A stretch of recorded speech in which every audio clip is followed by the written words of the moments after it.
সৌরভপ্রিয়দাদের সবচেয়ে বড় চ্যালেঞ্জ, সৌরভপ্রিয়দা আজকে মানে তর্ক বিতর্ক থেকেও মানে নরেন্দ্র মোদীর এক একটা অংশ আমি শোনাচ্ছি এবং তার পাশাপাশি আমাদের এই আলোচনাটা চলছে। প্রধানমন্ত্রী নরেন্দ্র মোদীর 3 নম্বর যে বার্তা বা 3 নম্বর যে বাইট, সেই বাইটটা একবার শোনাবো এবং তারপর আমার সৌরভপ্রিয়দার কাছে একটা প্রশ্ন আছে। মানে আমি বোঝার চেষ্টা করছি মমতা বন্দ্যোপাধ্যায় কি করে কমব্যাট করবেন, এটা খুব অনেস্টলি বোঝার চেষ্টা করছি। প্রথমে 3 নম্বর বাইটটা শুনি এবং তারপর সৌরভপ্রিয়দার কাছে যাবো। गो बैक मोदी के नारे लगा रहे हैं, लेकिन गो बैक घुसपैठियों के लिए वे चुप हो जाते हैं। जिन घुसपैठियों ने बंगाल पर कब्जा करने की ठान रखी है, वो टीएमसी को सबसे ज्यादा प्यारे लगते हैं। यही टीएमसी का असली चेहरा है। घुसपैठियों को बचाने के लिए ही बंगाल में एसआईआर का भी विरोध कर रही है। সৌরভপ্রিয়দা আমার খুব স্পেসিফিক একটা প্রশ্ন, দেখুন এটা মানে কি বলবো, মানে এটা আমাদের আরেকজন সহকর্মী শুভ্রাংশু সে বলছিল একটা বাস, সেই বাসে আমরা সবাই আছি কিন্তু বাসে কোনো ড্রাইভার নেই। সৌরভপ্রিয়দা আমাদের মনে হয়েছিল মমতা বন্দ্যোপাধ্যায় বাসটা চালাচ্ছিলেন, সে বাসে প্রচুর কন্ডাক্টর হয়ে গেছে যারা টাকা তুলছে, টিকিট টিকিট টিকিট টিকিট বলে টাকা তুলছে। সেখানে প্রচুর হেল্পার হয়ে গেছে যারা আদপে দেখাচ্ছে যে প্রচুর হেল্প করছে, কিন্তু বাসে ড্রাইভার নেই। সৌরভপ্রিয়তা বাসটা অ্যাক্সিডেন্ট করবে কিনা আমরা কেউ জানি না। এরকম একটা পরিস্থিতিতে প্রধানমন্ত্রী নরেন্দ্র মোদী ছাড়া, এই স্ট্রেচারের মানুষ ছাড়া বাংলা এই মুহূর্তে যেভাবে পিছিয়ে যাচ্ছে সৌরভপ্রিয়তা, বাংলা মানে গ্লোবালি এম্বারেসমেন্ট হচ্ছে বাংলা। এবং মমতা বন্দ্যোপাধ্যায়ের জন্য নয়, কিন্তু মমতা বন্দ্যোপাধ্যায়ের কোনো টিম নেই, মমতা বন্দ্যোপাধ্যায়ের কোনো অ্যাডমিনিস্ট্রেশন নেই। এরকম একটা পরিস্থিতিতে আপনাদেরও তো ইরিটেশন হচ্ছে বোধহয়।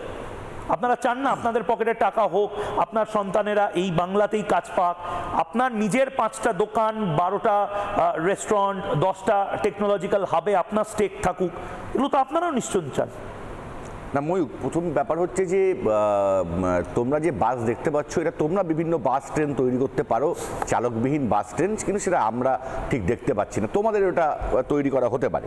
কিন্তু আজকে আমি মোদিজির ভাষণ শুনে এবং বিভিন্ন যে বক্তব্য শুনে কিছু মানুষ আমাদেরকে আজকে জিজ্ঞেস করছিল যে খাবো কি, মানে আমার পেটে খাবারের কথাটা কি বলে গেল। মানে কবি সুকান্ত ভট্টাচার্যের যেটা কবিতা মনে পড়ে গেল যে ক্ষুধার রাজ্যে পৃথিবী গদ্যময়, পূর্ণিমা চাঁদ যেন ঝলসানো রুটি। তো ব্যাপার হচ্ছে ক্ষুধার মানে রাজ্যে এই ভারত গদ্যময়, তো পূর্ণিমা দেখানো চাঁদ যেটা মোদি দেখাচ্ছে সেটা একটা ঝলসানো রুটির মতো লাগছে। মানুষের পেটে অন্ন দেওয়ার কি বার্তাটা দিয়ে গেছে। এক, আমি বলি যে 2000 এই যে নরেন্দ্র মোদী আজকে যে প্রতিশ্রুতি দিলেন, যে কথা বললেন, আমি সম্মান জানাই। উনি আমাদের বাংলায় একজন, এই বিভিন্ন পাখি যেমন আসে শীতকালে, তিনিও শীতকালে এসছেন, আগেও এসছেন, 2021-এও এসছেন, আবার তিনি পরে আসবেন। আমার কথা হচ্ছে 2014 সালে তিনি যখন এসছিলেন ভারতবর্ষে, আচ্ছা বলুন তো বাংলার কজন পূর্ণমন্ত্রী 2014 থেকে 2024 সাল পর্যন্ত আজকে বাংলা পেল? কোন পূর্ণমন্ত্রী নরেন্দ্র মোদী বাংলায় করেছে? যদি বাংলা অস্মিতাকে এত ভালোবাসে, একজন পূর্ণমন্ত্রী নেই। আচ্ছা বিদেশ থেকে যে কালো টাকাগুলো মোদী নিয়ে আসবেন বলেছিলেন, তার কত টাকা কোন বাঙালি পেয়েছেন? আচ্ছা 15 লক্ষ টাকা কোন বাঙালি পেয়েছে নরেন্দ্র মোদীর কথা অনুযায়ী? আচ্ছা আমাকে বলো যে বছরে 2 কোটি বেকারদের চাকরির মধ্যে কটা চাকরি কোন বাঙালি পেয়েছে যে নরেন্দ্র মোদী আজকে যা যা বললেন তার মধ্যে? আমি বলছি যে এই বাংলা থেকে কোন গরিব মানুষ হাওয়াই চটি পরে প্লেনে উঠেছে? আমার কথা হচ্ছে যে তুমি একটু আগে বললে না যে মমতা বন্দ্যোপাধ্যায় আঞ্চলিক নেত্রী, তার সঙ্গে শুভেন্দুর তুলনা করা যায়। আমি বলছি শুভেন্দুর সঙ্গে তুমি আমার তুলনা করতে পারো। আমি একটা পাড়ার নর্মাল কর্মী, তো আমি সেই শুভেন্দুর সঙ্গে আমরা বুঝতে পারি, কারণ শুভেন্দু সেই স্ট্যাচারের। আমরা শুভেন্দুকে দেখতাম একটা সময় ছাত্র পরিষদ আমি করেছি, ওই সজল ঘোষের সিঁড়ির নিচে বসে থাকতো। যাই হোক, সেটা নিয়ে কথা বলছি না। আমি বলছি যে দেখবে যদি গুরুত্ব নাই হতো তাহলে অটল বিহারী বাজপেয়ী মমতা বন্দ্যোপাধ্যায়ের বাড়িতে এসে তার মায়ের পায়ে হাত দিয়ে প্রণাম করে বলতেন না যে এরকম একজন কন্যা আপনি রত্নগর্ভা?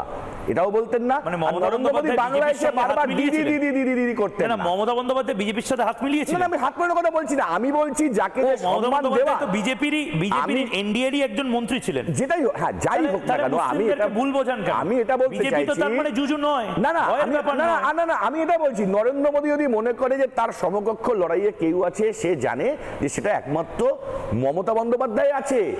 নয়তো যদি আজকে আমি, আচ্ছা নরেন্দ্র মোদী নিশ্চয়ই এই যে এতগুলো বক্তব্য রেখেছেন, তিনি কি বাংলায় ভোটে দাঁড়াবেন? তিনি কি মুখ্যমন্ত্রী হবেন এই বাংলায়? আমি এর প্রশ্ন করতে চাই, তিনি মুখ্যমন্ত্রী হবেন না।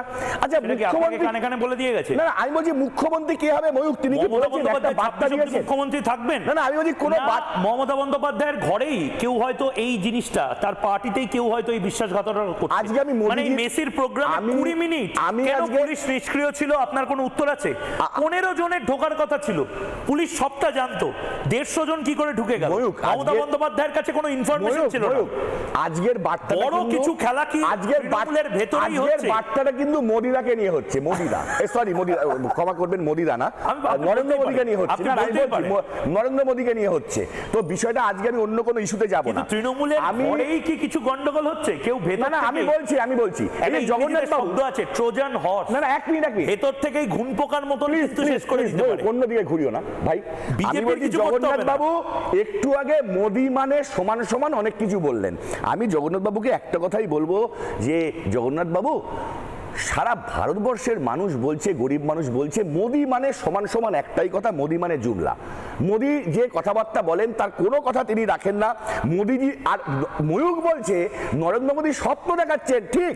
আমি বলছি নরেন্দ্র মোদী স্বপ্নই দেখাচ্ছে, যে স্বপ্ন বাস্তবে পরিণত হয় না। আর মমতা বন্দ্যোপাধ্যায় স্বপ্ন দেখান না, তিনি এমন এমন প্রকল্প করেন যে প্রকল্পের মাধ্যমে মানুষের পেটে অন্ন থাকে। আরে পেটে খেলে পিঠে সয়। আমার যদি পেটেই অন্ন না থাকে, বড় বড় জ্ঞান দেখে, অপারেশন সিঁদুর দেখে আমার কোনো লাভ নেই। মমতা বন্দ্যোপাধ্যায় সেই মৌলিক অধিকারের জায়গাটা এই বাংলার মানুষকে দিয়েছে, যেটা মোদী আজকে পুরো ভাষণে, মমতা বন্দ্যোপাধ্যায়ের দল চুরি করলে নরেন্দ্র মোদীর পুরো ভাষণের মধ্যে আজকে কোথাও এই মৌলিক অধিকার নিয়ে কথা নেই। ঠিক কেন নেই?